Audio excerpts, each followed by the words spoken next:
Welcome. In this video, I will show you how to connect Discord to PS4. Let's begin. There are two ways to connect Discord to your PS4.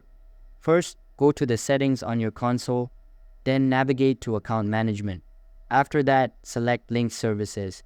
Here, you will see a list of available services.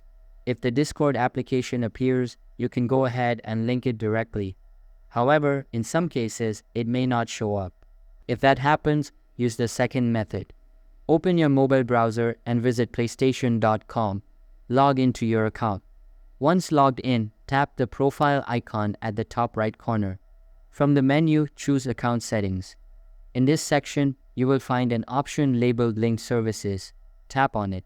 Now, from the Link Services page, select the Discord application and proceed to link your account. This method also connects Discord to your PS4 account. Keep in mind, even after linking, you won't be able to place calls or send messages through Discord on your PS4. The integration is mostly limited and doesn't offer full functionality. That's it, guys. Thank you for watching.